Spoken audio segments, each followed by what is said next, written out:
I will try to give this talk in 30 minutes on NICU design, and I will do it on behalf of me and Bob White.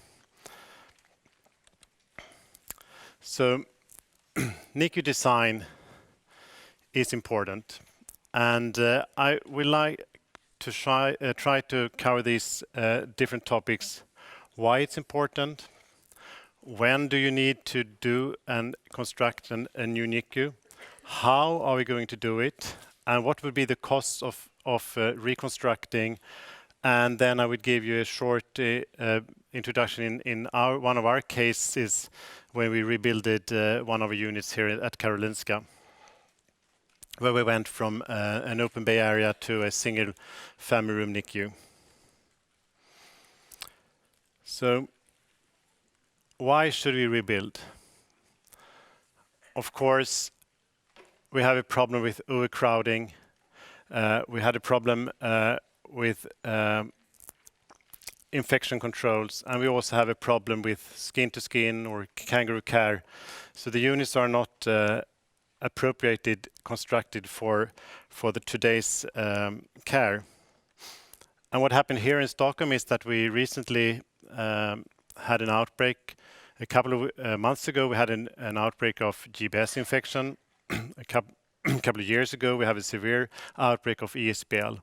And we could go to the caregivers and to the stakeholders in the community and say, well, this is not acceptable. We need to build a new unit, and we want to do it. And then they will ask you, when do you want to do it, and how do you want the new NICU to be constructed? Well, if you have the opportunity to rebuild, it's always important to think first, because the costs will be enormous in the end of the project, and the possibility to make changes will be very low. So if you think first, you have the most possibility to do a high impact. I don't think this works. No? The mouse works. Yeah, there it is. And we're at the moment rebuilding our whole hospital, as you have seen outside here. It's a 750 billion kroner project, or 7.5 billion euros. And when we realize is that, as last week they realized that the PICU is not designed properly, to make a change now is really expensive. We also should bear in mind that we are not taking care of orthopedic patients or heart attack patients. We are taking care of patients where we do the journey from very immature brain to a full-term brain. And of course, NICU design is part of neuroprotection. To build a unit and base it on our standards of care could possibly be brain protective. But is there actually any evidence out there to support that design could support brain development or long-term outcome? We know that NICU design would stand on family-centered care. We should try to provide couplet care. We should absolutely constrain to the children's rights of the WHO, and we should implement developmental care in all units. And this is one of Bob White's slides, where he shows the percent of time in contact with the mother. And as you can see, we have provided him the data from Stockholm. We have approximately 60% of the time in contact with the mother in Danderyd. In Utrecht, it's of course 100%, and in the good US centers, they are reaching about 10%, and in a typical US center, it's a very low time with a contact skin to skin with the mother. We should also try to build in patient safety within the new unit, and quality of care. We should aim for single rooms, built-in barriers, and possible for isolation from patient to patient.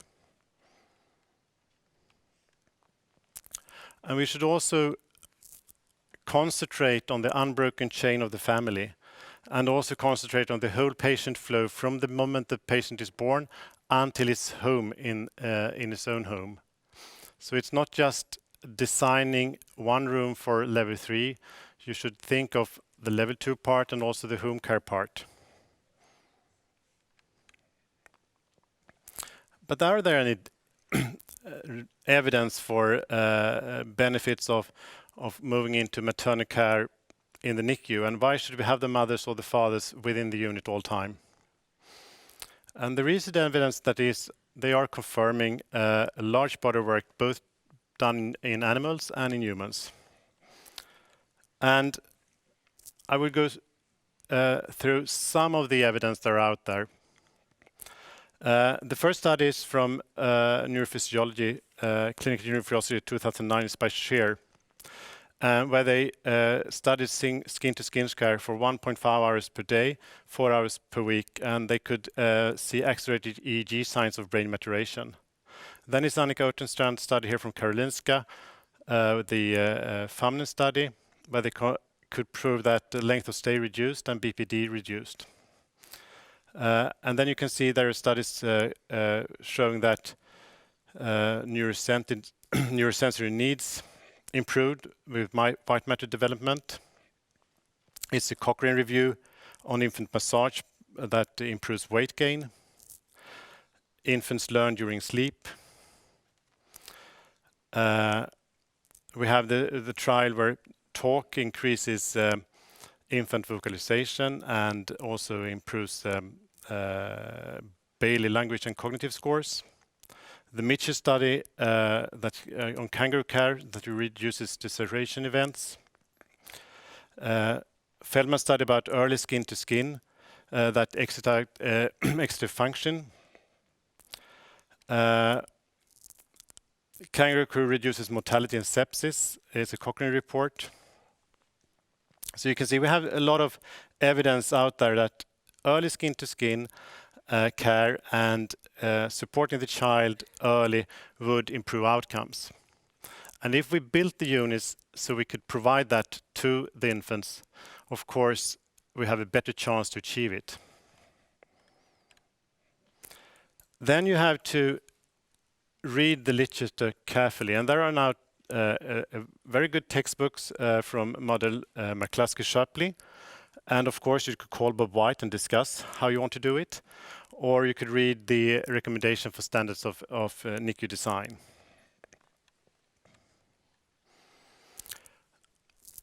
And to understand good NICU design requires, of course, knowledge of neonatal biology and sociology, anthropology, psychology, occupational health, and you need to understand the optimal microenvironment for the child and the family.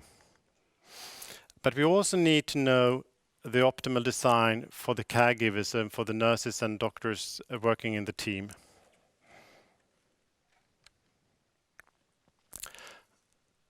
We have these American recommendations for standard of care, but yet so far we don't have any European guidelines.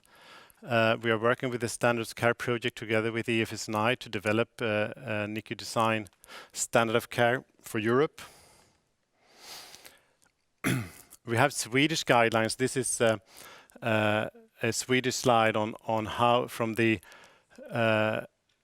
hygienic department, but it's not given from the neonatal department.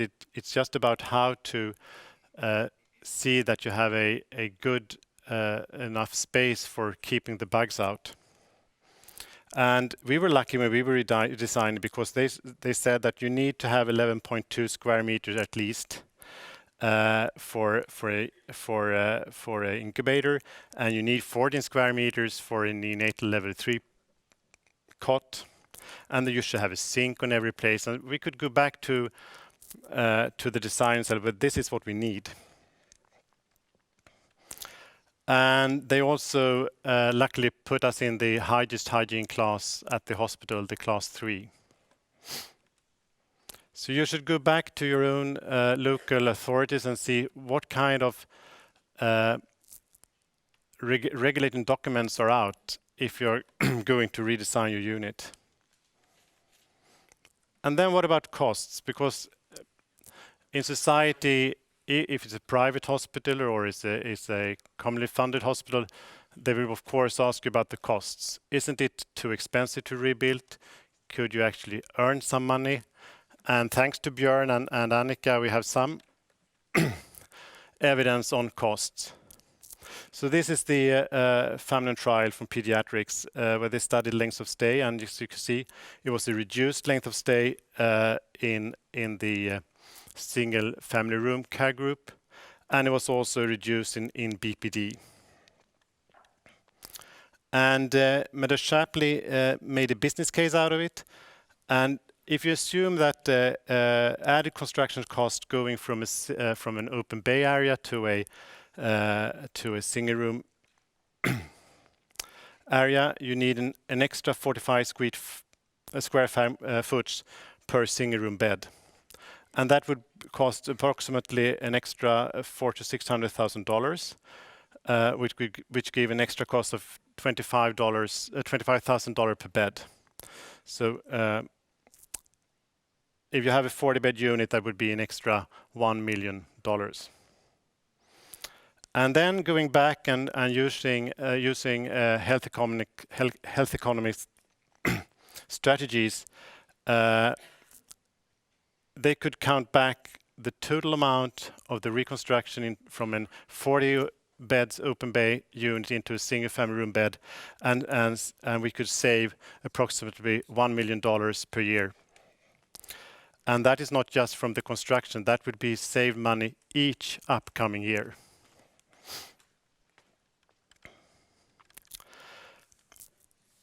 When we did our last unit here in Karolinska, we used an interactive design model with workshops. And first we described the function of the units to the architects. Oh, thank you. And we have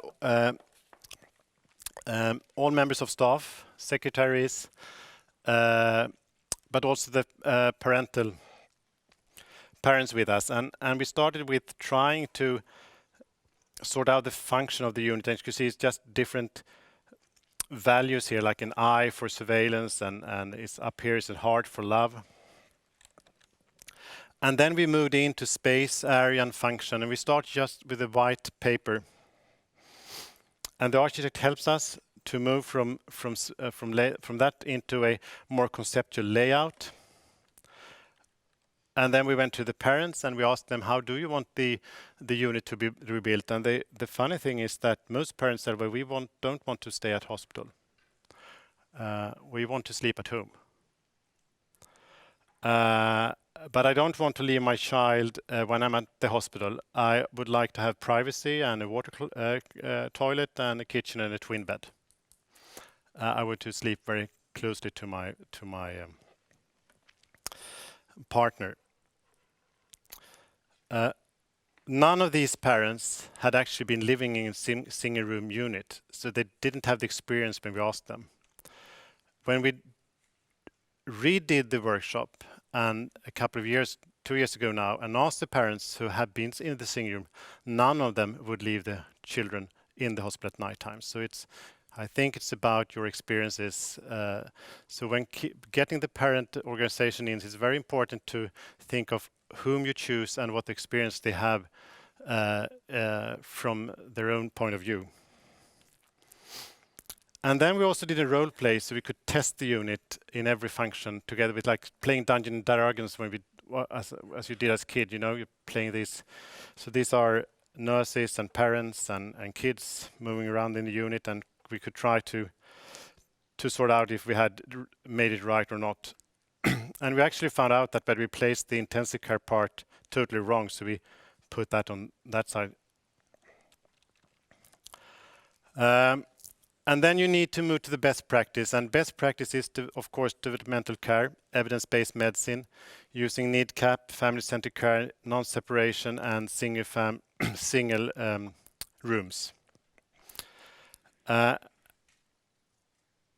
moving into real family-centered care is about to put the patient in focus and respect the support of the infant in the family situation. And I also think about all the time try to support and facilitate infant and parental bonding. One thing you tend to forget when you design a new NICU is also to support the delicate transition from the intra to extrauterine life. So see that you start your designing process at the maternity ward. We need to think through the transport system within the hospital. We need to see that we can transport the infants skin to skin.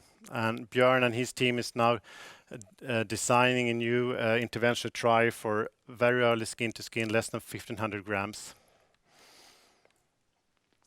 And it's so much more than just providing family-centered care and skin to skin or kangaroo care. It's about, I think, a lifestyle from the staff to really designing your own unit, getting it into your heart of the people working in the unit. But of course, people would argue, could we really trust these single rooms, or shouldn't we have an open bay?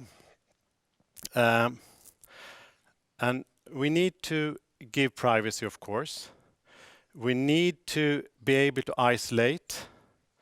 But from the recent paper from Pineda, with the paper from St. Louis, from Tarinda's group, that they show that if you leave the infant alone, it will be, of course, not develop as if you interact with it. So if you go to a single room, you also need to see that there is someone taking care of the baby all the time. And this is also from Paul's presentation that he provided us, and this is when they rebuilt it in St. Paul's in Children's in the States. And they asked the staff about their perceive of private rooms. And they think that work environment improved, patient care improved, job quality improved, interactions with the NICU patient care technology, and interacting with NICU patient parents. But they preferred the open bay areas more because it gave more possibility for interaction with member of the NICU patient care team. So they felt isolated if they were not able to communicate. And there are some research to consider to build a new unit, not just with single rooms. One is the isolation, as just mentioned. It's also so that parents prefer to have social interaction. So maybe we should construct a unit that we also provide open rooms together with the single rooms. There is a large number of studies showing that if you give more maternal contact or parental contact, it would enhance the neurodevelopment of the newborn. And of course, more and more studies convey that there are benefits for the infant. And there is one study that is showing that it might be dangerous to move into single rooms. So my conclusion and the conclusion of Bob's is that when you design a new unit, you should really consider to build in as many single rooms as you need for those families who would take advantage of them. But you will also need to see that you have open bay beds. It's also a question of how the society works. In not all societies, parents will have the possibility to stay in the unit 24/7. In our latest unit in Karolinska in Huddinge, we made an open bay area up here. And then we have a suite for the parents back here, and the staffing is up here. So you have the possibility for the staff to really go into all of these 3 rooms. You have glass in between here so they can communicate with each other. But the parents have a private room here and a complete private room here. In some of the rooms, the mother's bed will also be able to be put into that area, and taken out here. We opened in May 2012, and we had a built-out nosocomial infection. We have had not a single spread of nosocomial infection between patients since we opened, and we have reduced the infections from 5.5% to 1% in the unit. So it really had been working. We have patient space next to parents' room, as I was describing. So the parents are living back here, and the patient space is here. There is full intensive care next to parents' room in each unit, in each room. Parents stay in the NICU 24/7. We have 80% of the mothers now receiving couplet care at the unit. Of course, we are building the unit on teamwork. We also have started to rounds with the patients, so the fathers and the mothers would be with us during the round, and sometimes even the siblings. And then we have the high care in neonatal family rooms. We are using, of course, developmental care and NIDCAP. We encourage early skin-to-skin care in the NICU, and also having a wireless system built into the design that allows the parents to walk around with the infant if they want to.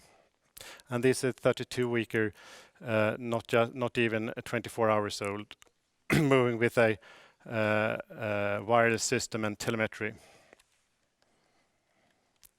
The unit is also promoting breastfeeding, of course, and the parents can move freely within the unit. And we also allow sisters to be part. So this is one big sister taking care of her newly born little sibling.